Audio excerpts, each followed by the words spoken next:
In causal inference, the ultimate objective is to predict what happens when we take an action. We want to move from simply observing the world to calculating the specific effects of a new policy, behavior, or medical treatment. This diagram illustrates the hierarchy of causal questions, often described as Mount intervention. To estimate an effect, the standard route is the backdoor adjustment. You identify every variable that influences both your treatment and your outcome, the confounders, and you mathematically control for them. But you can only control for a confounder if you actually possess data on it. In many studies, we suspect a confounding variable exists, but we have no physical way to measure it. This missing data creates a dead end. If you cannot measure the confounder, you cannot block the backdoor path, leaving your statistical model biased by a hidden influence you can't see. When confronted with this scenario, the standard consensus is that observational data is insufficient. The only remaining option to find the true causal effect is to run a randomized controlled trial. But running these physical experiments on human subjects is often slow, incredibly expensive, and frequently restricted by severe ethical barriers. We need a method to account for unobserved variables and extract causal truth strictly from observational data. A structural solution for this problem exists in the front door criterion. This diagram shows the front door adjustment path leading to the summit. It allows researchers to calculate causal effects even when they have zero data on the confounding variable. This isn't a statistical trick.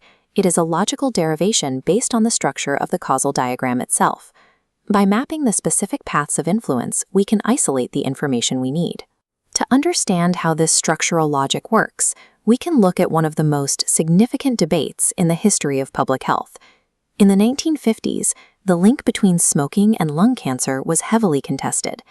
This causal diagram maps a counter theory by statistician R.A. Fisher, a constitutional hypothesis suggesting an unobserved genetic trait caused both nicotine cravings and susceptibility to lung cancer. Fisher's diagram shows an open backdoor path. The smoking gene influences both smoking behavior and cancer. Because human genetics was a nascent field, this supposed smoking gene was a theoretical construct. There were no genetic tests, and therefore no available data points to use for a standard adjustment. This unobserved variable created a scientific stalemate. Researchers recognized the mathematical possibility of the gene, but lacked tools to adjust for its hidden influence. As long as the gene remained a black box, traditional statistics offered no way to isolate the direct effect of smoking from the genetics. Rather than trying to force a path through the unobservable backdoor, we look for an alternative route through the front. This requires finding a mediating variable on the direct causal path between treatment and outcome. In this model, that mediator is the accumulation of tar in the lungs. For this route to work, we must establish a structural assumption that tar formation is caused exclusively by cigarette smoke and not by the unobserved gene. This makes tar a shielded mediator, isolated from the gene's influence. We also assume that smoking leads to cancer specifically through the accumulation of tar, with no other direct or indirect pathways between them. If these structural assumptions hold, the unobserved gene becomes mathematically irrelevant to the final calculation. We split the problem into two distinct steps. First, we calculate the isolated effect of smoking on tar.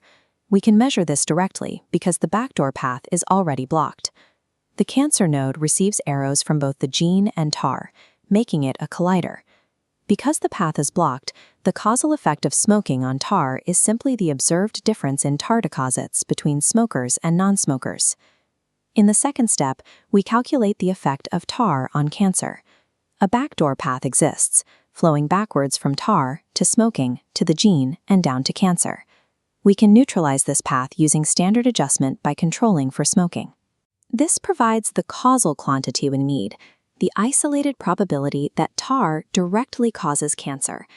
By leveraging the structure of the diagram, we have taken a seemingly impossible problem and replaced it with two smaller, entirely deconfounded subproblems. The final step is to combine these two calculations. We take the causal effect of tar on cancer and weight it by the likelihood that smoking produces tar in the first place. The result is equation 7.1, the front door adjustment formula. Note the variables in the recipe. X is smoking, Y is cancer, and Z is tar. The unobserved smoking gene, U, is completely absent from the calculation. Furthermore, the right side of the equation contains only observational probabilities, the vertical bars, and no do operators. We have successfully translated an interventional query into a recipe that uses only observational data. This logic was validated in a study of the Job Training Partnership Act, which aimed to measure if training programs increased future earnings. The unobserved confounder was individual motivation. Motivated people are more likely to seek training and more likely to earn more regardless of the program's quality. The variables were signed up for the treatment, the mediator showed up for services, and the outcome, earnings. To treat showing up as a shielded mediator, we must assume it is not directly influenced by motivation. If showing up was driven by scheduled appointments and only missed due to random events, then motivation no longer has a direct path to the mediator. When researchers applied standard backdoor adjustment, which couldn't account for motivation, their estimates were incorrect by hundreds of dollars. But the front door adjustment, using showing up as a shield, matched the results of an actual expensive randomized control trial almost perfectly. This empirical result demonstrates that the front door criterion effectively removes the influence of unobserved confounders in real-world environments. This diagram provides the generalized blueprint. Confounders can be neutralized if you can identify a shielded mediator between your treatment and your outcome. This logic is part of the do calculus, a formal system that defines exactly when observational data can replace physical experiments. In the study of cause and effect, causal diagrams are the most precise tools we possess for navigating interventions and uncovering truths that remain hidden to traditional statistics.